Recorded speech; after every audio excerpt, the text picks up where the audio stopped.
नमस्कार, स्वागत है आप सभी का एबी स्टार न्यूज में और मैं हूं आपके साथ जुबैर चौधरी। वक्त तो चला है हमारी देवभूमि का, जहां सबसे पहले बात करेंगे नगर की। नगर में बीजेपी ने आने वाले लोकसभा चुनाव के लिए बैठक आयोजित की। इस दौरान आने वाले लोकसभा चुनाव में बड़ी जीत दर्ज करने के मकसद से बीजेपी ने टिहरी मंडल की बैठक की। बैठक की अध्यक्षता बीजेपी मंडल अध्यक्ष विजय सिंह ने की, जहां बीजेपी मंडल की इस बैठक में टिहरी के विधायक किशोर उपाध्याय, बीजेपी जिला अध्यक्ष विनोद रतूड़ी और वरिष्ठ बीजेपी नेता खेम सिंह चौहान मौजूद रहे। बैठक में लोकसभा चुनाव की तैयारियों पर खास चर्चा की गई, जहां निर्णय लिया गया कि केंद्र और प्रदेश सरकार की कार्य योजनाओं के बारे में घर घर जाकर लोगों को बताया जाए। जानकारी के अभाव से पात्र लोग योजनाओं का लाभ लेने से वंचित रह जाते हैं, लिहाजा योजनाओं का भरपूर प्रचार प्रसार करते हुए सभी लोगों को योजनाओं का लाभ देने के लिए प्रेरित किया जाए। साथ ही एक एक बूथ में कैसे मजबूत हो, इस पर भी भाजपाइयों ने गहराई से मंथन किया। बैठक की अध्यक्षता करते हुए मंडल अध्यक्ष विजय सिंह ने कार्यकारिणी के पदाधिकारियों और सदस्यों को बूथ लेवल तक कड़ी से कड़ी मेहनत करने को निर्देश दिए।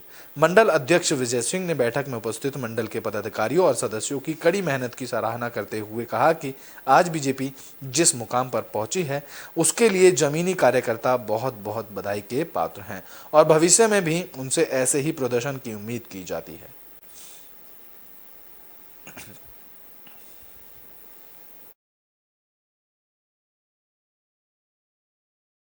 जो आज बुलाई गई है, इसमें अग्रिम कार्यक्रमों को लेकर जो लोकसभा के लिए तैयारी चल रही है उसके सापेक्ष में बैठक बुलाई गई है। बूथों को कैसा मजबूत किया जाए, बूथों पे जो हमारे राज्य सरकार और केंद्र सरकार की योजनाओं को कैसे प्रसारित किया जाए, आम जनमानस को कैसे उन योजनाओं का फ़ायदा मिल सके, ये हम कार्यकर्ताओं के माध्यम से अपने बूथों पर जाएंगे और निश्चित ही हमारे बूथों पर जो वहाँ के जो लोग हैं, आम लोग हैं, उन जनता को उस योजना का फ़ायदा मिले, ऐसी हमारी पार्टी का एक दिशा निर्देश।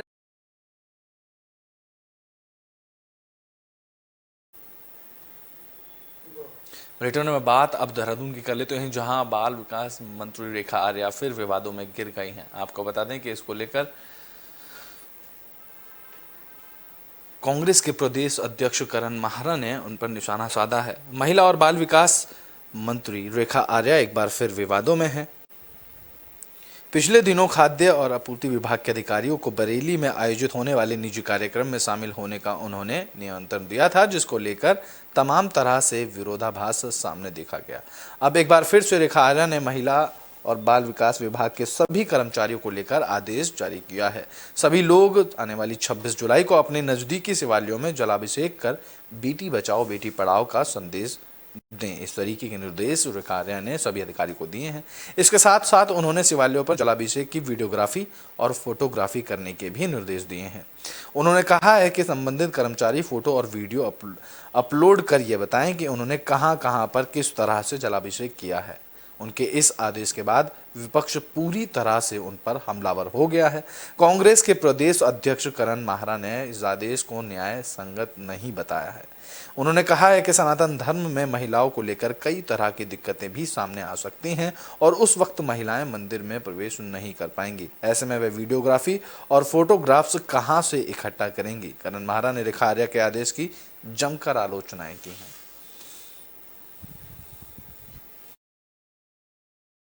कार्यों में उन दिनों अपने जो उनके जो दिन होते हैं उनमें वो कार्यक्रमों में सम्मिलित नहीं होती, तो इस तरीके के आदेश पारित करना, उसकी फोटोग्राफ्स भेजना मेरी समझ से परे। अच्छा होता कि मंत्री जी अपील करती कि जो लोग जा सकते हैं उनको ज़्यादा से ज़्यादा संख्या में जाकर इसमें भाग लेना चाहिए। यहाँ तक तो ठीक है, लेकिन फ़ोटो भेजना मैंडेटरी करने का मतलब है कि आपने वही किया जो आप अखबार में दूसरे मामले में कह रहे कि कनपट्टी में रख दी, तो ये उसी तरीके का एक है। और अन्य धर्म के जो लोग हैं निश्चित ही उनको भी दिक्कत आएगी। और अगर कुछ बहनें अपने पीरियड्स के टाइम में हैं तो उस समय ये सोचा जा सकता है कि हमारे सनातन धर्म में उसमें इस चीज़ की छूट। बुलेटिन में बात अब बाजपुर की कर लेते हैं, जहां कांग्रेस कार्यकर्ताओं ने प्रदर्शन किया। इस दौरान उन्होंने जिलाधिकारी के माध्यम से राज्यपाल को ज्ञापन सौंपा। बाजपुर में कांग्रेस कार्यकर्ताओं ने 4 सूत्रीय मांग को लेकर एसडीएम कार्यालय में प्रदर्शन किया। इस दौरान कांग्रेस कार्यकर्ताओं ने जिलाधिकारी और राज्यपाल को संबंधित ज्ञापन तहसीलदार को सौंपा और जल्द मांग पूरी करने की मांग की। बता दें कि कांग्रेस के कार्यकर्ता विधायक प्रतिनिधि डीके जोशी के नेतृत्व में एसडीएम कार्यालय पर इकट्ठा हुए, जहां कांग्रेस कार्यकर्ताओं ने अघोषित बिजली कटौती पर रोक लगाने, बाढ़ की समस्याओं का स्थायी समाधान कराने सहित 4 सूत्रीय मांग को लेकर जिलाधिकारी और राज्यपाल को संबंधित ज्ञापन तहसीलदार यूसुफ अली को सौंपा। इस दौरान कांग्रेस कार्यकर्ताओं ने प्रदेश सरकार के खिलाफ जमकर प्रदर्शन किया और नारेबाजी की। इस दौरान कांग्रेस कार्यकर्ताओं ने सरकार पर जनता से झूठे वादे करने का आरोप भी लगाया। इस कड़ी में विधायक प्रतिनिधि डीके जोशी ने कहा कि सरकार ने जो भी वादे किए थे, आज उन वादों को सरकार पूरा नहीं कर रही है, जिसमें लोगों को समस्याओं से रूबरू होना पड़ रहा है और लोगों के सामने बड़ी समस्याएं पैदा हो रही हैं। जो बरसात के चलते हुए ट्रांसफार्मरों की जो व्यवस्था नहीं हो पा रही है, इस वक्त ट्रांसफार्मर जो है हमारे फूके पड़े हैं, जिससे किसानों का धान लगना अभी बाकी रह गया है, तो वहाँ पर ट्रांसफार्मर लगने चाहिए हमारे। सरकारी जो यहाँ पर राजस्व कर्मचारी हैं, ये पटवारी को अतिरिक्त चार्ज दिया गया था, जिन ग्राम सभाओं में पटवारी नहीं है, जबकि यह स्थानीय स्तर की समस्या है जिसको तहसीलदार और एसडीएम महोदय खुद सोल्व कर सकते हैं, लेकिन उनके द्वारा इस समस्या को सोल्व नहीं किया जा रहा, जिस कारण ग्रामीण क्षेत्र की जनता को अपना स्थायी प्रमाण पत्र है, जाति प्रमाण पत्र है, तहसील संबंधित, जमीन संबंधित जितने भी डॉक्यूमेंट्स हैं उसको लेने में दिक्कत हो रही है। कोई भी पटवारी उस पर कार्य करने को तैयार नहीं है, जबकि यह स्थानीय स्तर की समस्या है, जबकि इसको उप जिलाधिकारी महोदय और तहसीलदार अपने स्तर से सोल्व। बुलेटिन में बात अब हल्द्वानी की कर लेते हैं, जहां हल्द्वानी के सर्किट हाउस में अर्बन डेवलपमेंट को लेकर बैठक की गई। इस दौरान पीएम मोदी के 2000 करोड़ रुपए की घोषणाओं का वीडियो प्रेजेंटेशन भी दिया गया। हल्द्वानी के सर्किट हाउस में अर्बन डेवलपमेंट को लेकर बैठक हुई। कुमाऊं कमिश्नर के नगर निगम और कार्यदायी संस्थाओं के अधिकारियों की बैठक ली। इस दौरान प्रधानमंत्री नरेंद्र मोदी की 2000 करोड़ रुपए की घोषणाओं के संबंध में संबंधित कार्यदायी संस्थाओं ने वीडियो प्रेजेंटेशन भी दिया। इस माध्यम से कमिश्नर और मेयर के सामने विकास योजनाओं का खाका रखा गया।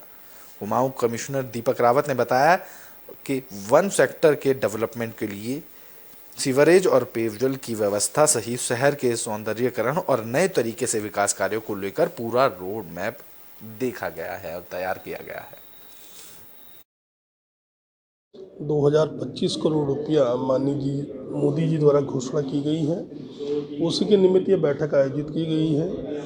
आज इस बैठक को चेयर कमिश्नर कुमाऊं दीपक रावत जी ने किया और लगभग सभी डिपार्टमेंट्स, वर्किंग एजेंसीज और पीसी और इंफ्राटेक जो कंसल्टेंट्स हैं वो लोग भी यहाँ पर थे और एक ब्रेनस्टॉर्मिंग डिस्कशन रहा और लगभग जितने भी कंपोनेंट्स जो लोगों की बेसिक एमिनिटीज़ को बढ़ाते हैं उन पर बड़ी विस्तृत जानकारी ली गई और जो भी कहीं डाटाज वगैरह कलेक्शंस में कोई एनोमली दिखी थी उसको भी फिर कंसल्टेंट्स को कहा है कि इसको रिव्यू करके लाए। में सीवर और सेप्टेज का है, ये जो नए एरिया जुड़े हैं उसमें आज की तारीख में सेप्टेज की व्यवस्था नहीं है, एक तो वो की गई है।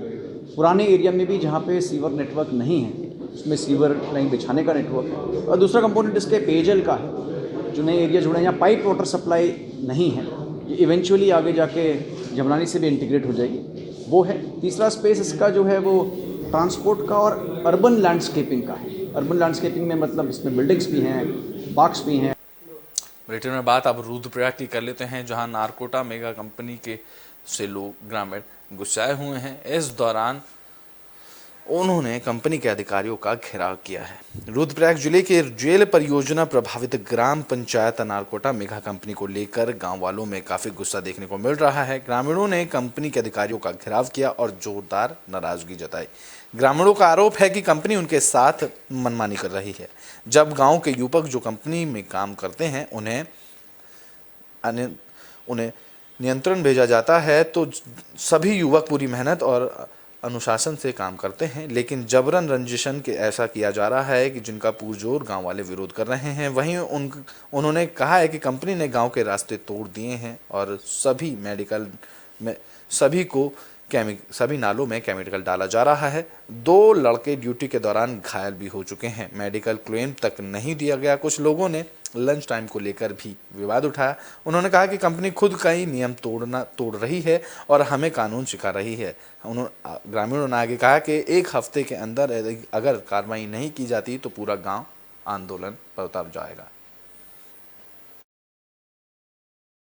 और उनको इधर कभी इधर भेजा जा रहा था, उधर भेजा जा रहा। 2 लड़के हमारे घायल, उनको अभी तक उनको जो मेडिकल का वो मिलता है वो भी नहीं मिला, कोई पैसा नहीं मिला। इसके साथ ही हमारे जो प्राचीन मंदिर है शिवालय, उसका रास्ता तहस नहस कर दिया कंपनी ने। जो गदेर है यहाँ पर, उसमें केमिकल का पानी डाला जा रहा है गदेरे में। समाधान इनके लिए तमाम नियम कानून कंपनियां तोड़ दी हैं और हमारे लड़कों को बोले कि हमारे इंटरनल मैटर है और हम आपका ट्रांसफर कर देंगे। मुआवजा मिली हमें 3-4 बार यहाँ पे हमारे यहाँ घरों में 4-5 वीडियोग्राफी द्वारा हमें सराहना मिल चुकी है कि हाँ मुआवजा मिलेगा, लेकिन अभी तक हमें कोई मुआवजा नहीं मिला। आज आपने काम भी यहाँ पे अलग हुआ था, ये है कि यहाँ पे जो हमारे जमीन धारक हमारे भाईबंदी है कि चलो जी आप यहाँ नहीं वहाँ करोगे, काम इधर करोगे, मतलब इनकी अपनी मनमानी चल रही है। बुलेटिन में बात अब हरिद्वार की कर लेते हैं। आपको बता दें कि कांवड़ यात्रा के दौरान लाखों की संख्या में लोग हरिद्वार पहुंच रहे हैं। इस दौरान बरसात होने से गंगा का बहाव में तेजी आई है, जिसके बाद जल पुलिस और 40वीं वाहिनी पीएसए की टीम ने 50 से ज़्यादा कांवड़ियों की जान बचाई है। धर्मनगरी हरिद्वार में आयोजित कांवड़ मेला अपने चरम पर है। बड़ी संख्या में कांवड़िए हरिद्वार पहुंचकर मां गंगा के स्नान कर रहे हैं। गंगा में इस वक्त बरसात होने के कारण बहाव में तेजी आई है, जिसके कारण कांवड़िए तेज बहाव में बह रहे हैं। मगर जल पुलिस और 40वीं वाहिनी पीएसए की टीम की और आर्मी की दूसरी टीम मौके पर तैनात है और इन शिव भक्त कांवड़ियों के लिए देवदूत साबित हो रही है। जब से हरिद्वार में कांवड़ मेला शुरू हुआ है, तब से अब तक कुल 50 से ज़्यादा कांवड़ियों की जान इन टीमों ने बचाई है।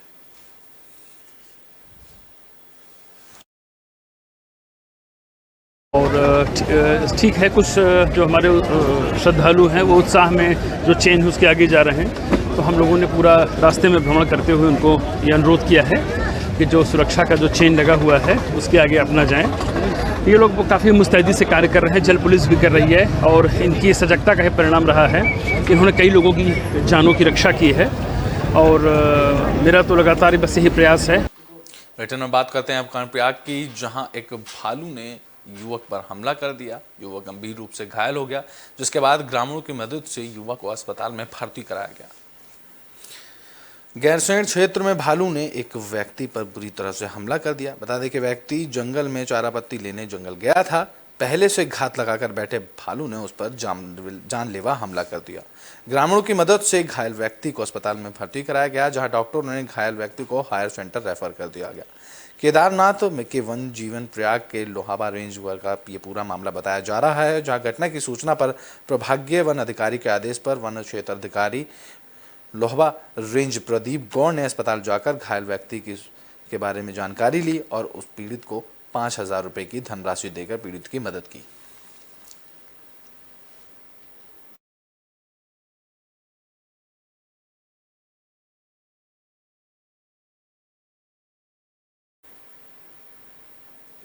बुलेटिन में बात करते हैं रुद्रप्रयाग की, जहां एक 17 साल की नाबालिग ने बच्चे को जन्म दिया। आपको बता दें कि पेट दर्द को लेकर अस्पताल में भर्ती हुई थी, जिसके बाद नाबालिग ने बच्चे को जन्म दिया। उत्तराखंड के रुद्रप्रयाग में एक हैरान कर देने वाला मामला सामने आया। यहाँ एक 17 साल की नाबालिग लड़की ने एक बच्चे को जन्म दिया। नाबालिग को पेट दर्द की शिकायत के बहाने उसकी मां अस्पताल लेकर आई थी। जिला मुख्यालय के नज़दीक एक गांव की ही ये सारी घटना बताई जा रही है, लेकिन हैरानी इस बात की है कि नाबालिग की मां ने प्रेगनेंसी की बात डॉक्टरों से भी छुपा रखी थी और नाबालिग को शौचालय में ले गई, जहां काफ़ी देर तक नाबालिग को रखा गया। नाबालिग ने वहीं पर नवजात को जन्म दे दिया। सुबह जब सफाई कर्मचारियों ने शौचालय में नवजात शिशु को मृत अवस्था में देखा तो वह हक्के बक्के रह गए। आपको बता दें कि नाबालिग 9 महीने से गर्भवती थी। वहीं मुख्य चिकित्सा अधीक्षक RS पाल ने बताया कि सुबह जब सफाई कर्मचारी सफाई करने के लिए शौचालय में गई तब वहां पता चला कि जिसके बाद तत्काल इसकी सूचना पुलिस को दे दी गई। बाकी एक स्पेशलिस्ट डॉक्टरों की टीम गठित कर मामले की जांच की जाएगी। जब सवेरे जो हमारे सफाई कर्मचारी आए 7 बजे आके उन्होंने जब सफाई करने की चारों तरफ और बाथरूम को भी सफाई की, तब उनको पता लगा कि सर यहाँ पे तो एक बच्चे जो है पड़ा हुआ है। रिटर्न में बात करते हैं उत्तरकाशी की, जहां खाद्य आपूर्ति अधिकारी ने उत्तरकाशी में निरीक्षण किया। इस दौरान दस्तावेज न दिखाने पर खाद्यान्न गोदाम को सीज किया। उत्तरकाशी धटतौली की शिकायत क्षेत्रीय खाद्य आपूर्ति अधिकारी आरती भट्ट को मिलने के बाद उन्होंने निरीक्षण किया। इस दौरान दस्तावेज न दिखाने पर फूड वेयर हाउस को सीज किया गया। जिले मुख्यालय के ज्ञानूस फूड वेयर हाउस को क्षेत्रीय खाद्य पूर्ति अधिकारी ने खाद्य वितरण को हो रही भारी अनियमितताओं को लेकर चलते हुए सीज किया। दरअसल जिला मुख्यालय खाद्यान्न गोदाम ज्ञानूस में क्षेत्रीय खाद्य आपूर्ति पहुंची और वहां पर तैनात जिला पूर्ति निरीक्षक को गोदाम में मौजूद सरकारी दस्तावेज दिखाने को कहा गया, लेकिन पूर्ति निरीक्षक ने दस्तावेज दिखाने से ये कहकर मना कर दिया कि जिला पूर्ति अधिकारी ने मुझे साफ मना किया है कि मैं कोई भी दस्तावेज ना दिखाऊं। इस बात को लेकर पूर्ति निरीक्षक और क्षेत्रीय पूर्ति अधिकारी के बीच सरकारी खाद्यान्न दस्तावेज ना दिखाने पर काफी बहस भी हुई। इसके बाद क्षेत्रीय खाद्य पूर्ति अधिकारी ने ज्ञानूस गोदाम को सीज किया।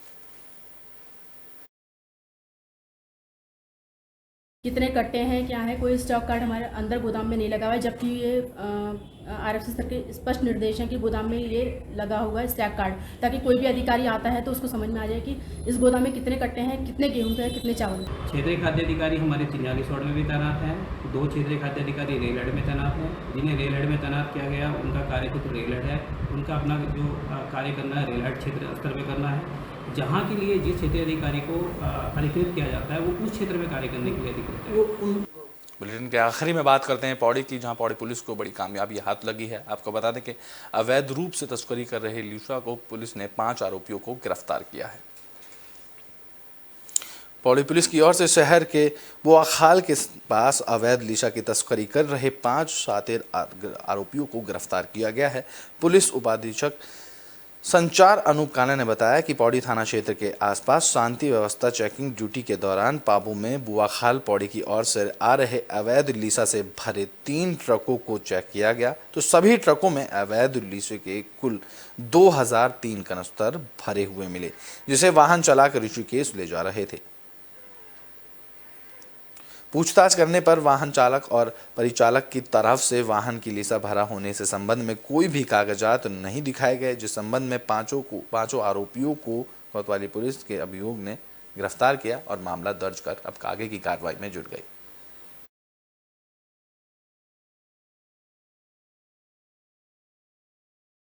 ये 3 गाड़ियां ट्रक थे, पाबो से बुआखाल की तरफ आ रहे थे, तो चेकिंग किया गया तो उसमें लीसा पाया गया। तो इनसे चालकों से पूछा गया कि भाई क्या है, तो उनके द्वारा बताया कोई भी कागजात प्रस्तुत नहीं किए गए और इसका मतलब अवैध होना पाया गया। तो उसके बाद इनके खिलाफ वन अधिनियम में मुकदमा दर्ज कर दिया गया है और बाकी इनके पास से 2 लाख 2.5 लाख के लगभग नकदी भी बरामद हुई। हमारी देवभूमि में अभी के लिए बस इतना ही। देश और दुनिया की तमाम खबरों के लिए देखते रहें AB स्टार न्यूज़।